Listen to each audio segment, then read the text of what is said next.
Bienvenue à toutes et à tous. Dans ce numéro, nous avons souhaité aborder les questions liées au comité d'établissement et au comité central d'entreprise sous l'angle de la gestion du patrimoine des cheminots, des colonies de vacances, des maisons familiales, des bibliothèques, etc. Ainsi que la conception solidaire des vacances pour les familles de cheminots, ainsi que pour vos enfants. La conception CGT va à l'encontre des pratiques mercantiles qui sévissent autour de nous, où le seul objectif est de faire consommer à outrance et de gagner de l'argent. Retrouvons tout de suite Dominique Lagoriot, ainsi que Maxime et Amélie. C'est à vous. J'aimerais savoir en fait le rôle, que tu nous expliques un peu le rôle d'un CE et du CCE à la SNCF. Il faut se souvenir d'abord que les CE ont été créés pour permettre aux salariés de défendre leurs droits au sein des entreprises et de pouvoir intervenir dans la gestion de ces entreprises. Par ailleurs, un deuxième rôle a été dévolu au CE, c'est celui de la gestion d'activités sociales. Donc à la SNCF, comme dans toutes les entreprises, les CE et le CCE ont à la fois un rôle économique pour peser sur les questions économiques et intervenir dans la gestion de l'entreprise, et pour gérer des activités sociales. D'accord. Et est-ce que tu pourrais nous dire quel patrimoine est géré par le CCE? Oui, bien sûr. Peut-être préciser que donc à la SNCF, nous nous retrouvons avec des CE dits de proximité qui ont la gestion des activités sociales en proximité, au plus près d'où travaillent les cheminots. Ici, un centre de loisirs, ici, un terrain de sport, ici, une salle de spectacle, un restaurant d'entreprise. C'est ce que l'on appelle les activités sociales dites de proximité. Et le CCE, lui, a à sa charge, je dirais, les activités sociales à caractère national. Alors, il faut qu'on s'entende sur cette notion-là. Les activités à caractère national, c'est d'abord et avant tout, c'est la priorité du CCE, ce sont les vacances des enfants. Le CCE permet chaque année à 14 000 enfants de partir en vacances. Il y a une règle absolue au CCE, tout enfant, toute famille qui fait une demande de vacances pour un enfant se voit recevoir au moins 3 propositions pour répondre à la demande. C'est la priorité du CCE. Deuxième axe d'activité sociale du CCE, ce sont les activités des familles. C'est-à-dire que nous avons en gestion 10 villages de vacances qui permettent aux familles de fréquenter ces villages durant notamment les périodes de vacances scolaires, mais plus largement sur les périodes d'ouverture de ces villages. Nous avons aussi une troisième activité à caractère national qui est le service du livre et bibliothèque qui permet d'alimenter les bibliothèques de proximité, et nous gérons également une bibliothèque centrale de prêt. Et puis nous avons une quatrième activité qui consiste à financer l'activité de 7 associations reconnues par le CCE. Je citerai de mémoire une association très connue qui est l'Union sportive des cheminots français, l'USCF, aussi l'UICF. Nous avons 2 orphelinats, dont l'ONCF. Enfin, voilà, nous finançons 7 associations qui sont reconnues par le CCE sur le plan national. Voilà, très rapidement et très succinctement, décrit ce que nous appelons les activités à caractère national. D'ailleurs, on retrouve plus précisément l'ensemble de ces activités dans un certain nombre de parutions. Je vois là, et j'ai sous les yeux le catalogue de l'hiver-printemps 2013-2014, et est sorti durant cette période d'hiver. Le catalogue était automne 2014, précisément. D'accord. Alors, j'ai aussi quelques questions, parce que tu nous parlais donc du patrimoine que gérait le CCE. Aujourd'hui, quand on a un cheminot, par exemple, qui veut faire une demande de vacances, imaginons à Calvi, ne sera pas forcément accepté, parce que ça reste quand même le deuxième axe aujourd'hui du CCE. Alors, on sait qu'à travers les dotations qui vous sont fournies, vous avez aussi la gestion des bibliothèques et un certain nombre de patrimoines, avec notamment des salariés que vous gérez. Aujourd'hui, est-ce que vous faites des choix à un moment donné, par exemple? Alors, on sait très bien que maintenant, dans beaucoup de communes, on a des bibliothèques municipales, etc. Est-ce que vous décidez, par exemple, de fermer certaines bibliothèques, etc., pour pouvoir réinvestir dans les centres de vacances et pour pouvoir laisser des cheminots, enfin plus de cheminots utiliser ces centres? Lorsque l'on fait de la gestion, on fait naturellement des choix.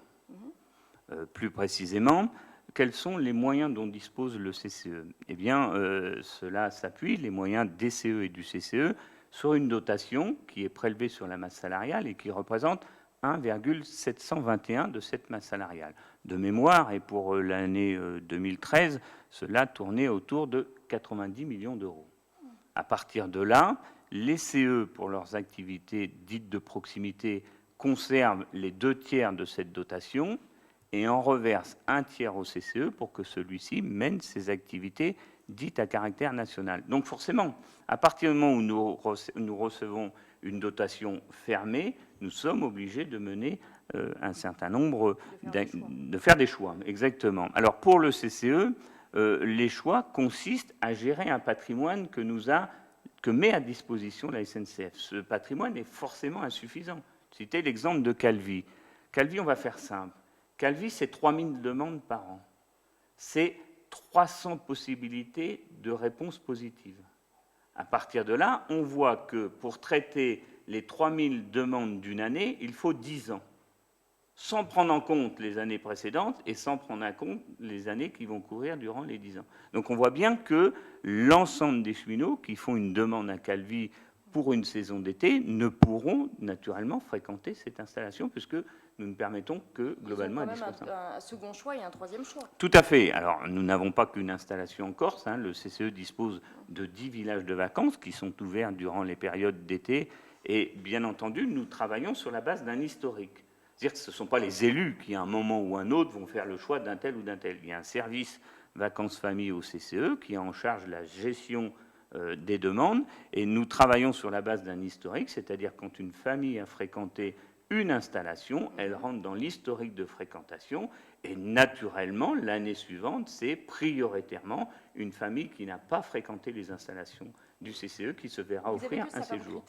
C'est le principe de la fréquentation, l'historique de fréquentation. Précisément, le CCE a basé sa tarification sur ce qu'on appelle les tranches. Et nous nous attachons à permettre à l'ensemble des cheminots, quelle que soit leur tranche, de participer d'une façon ou d'une autre à une période de vacances.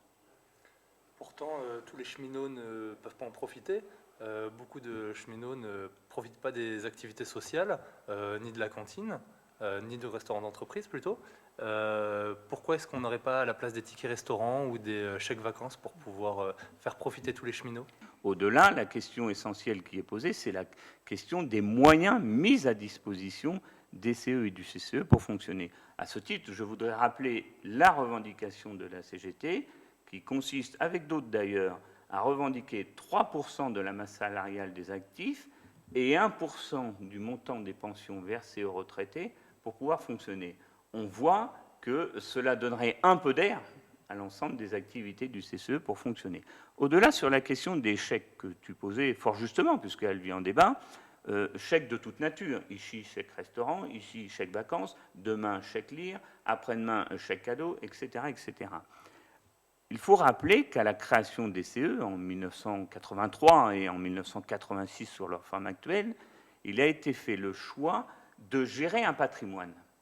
À partir de là, nous sommes dans l'obligation effectivement d'assumer la gestion de ce patrimoine et à ce titre de disposer de salariés qui bénéficient d'ailleurs d'une convention collective spécifique avec un certain nombre de droits. Donc nous avons fait le choix de gérer ce patrimoine, ce qui représente un coût de fonctionnement qui ne permet pas par ailleurs de redistribuer les dotations versées par l'entreprise sous forme de chèques vacances, congés, restauration de toute nature. Alors, je conçois tout à fait, mais pour les restaurants, par exemple, d'entreprises qui sont gérés par les CE régionaux, ça représente quand même un coût énorme aujourd'hui sur les dotations.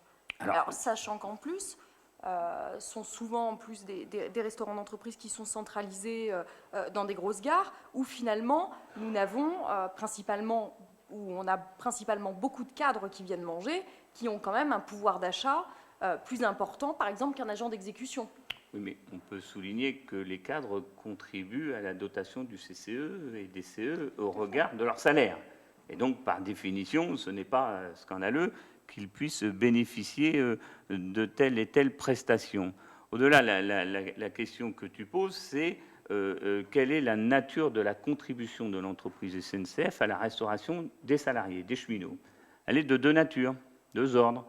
Nous avons d'un côté, effectivement, ce qui est versé en termes de dotation, mais nous avons aussi ce qui est versé dans le cadre des allocations et frais de déplacement que nous connaissons bien. Et donc, à partir de là, si demain devait être posée la question des chèques restaurants, serait posée sans aucun doute en grand la question, effectivement, des allocations de déplacement, des allocations repas, de la dotation versée au CCE. Et je dois dire, au moment où on s'exprime, que si on devait, sous une forme ou sous une autre, reverser ici et là quelques euros à chaque jour travaillé pour chaque cheminot, l'ensemble de la dotation versée aujourd'hui à l'ensemble des CE ne suffirait pas à verser une contribution à chaque cheminot au quotidien. Quand vous posez la question de la gestion d'un patrimoine, ça me permet aussi de développer la conception qu'a la CGT des vacances, de l'accès aux loisirs, l'accès à la culture, l'accès à la lecture, l'accès aux vacances pour globalement l'ensemble des salariés et plus précisément les cheminots. Et nous sommes donc dans une dynamique, à l'inverse d'une redistribution de chèques de toute nature, une construction solidaire des vacances et des loisirs. C'est-à-dire que chacun apporte au regard de sa contribution à travers la dotation des moyens qui permet à tous, à un moment ou à un autre, de pouvoir bénéficier à un moment ou à un autre, ici d'un séjour de vacances, ici d'une possibilité pour ses enfants de participer à un séjour de vacances enfants-jeunesse, ici de pouvoir bénéficier d'une bibliothèque de proximité, etc. etc.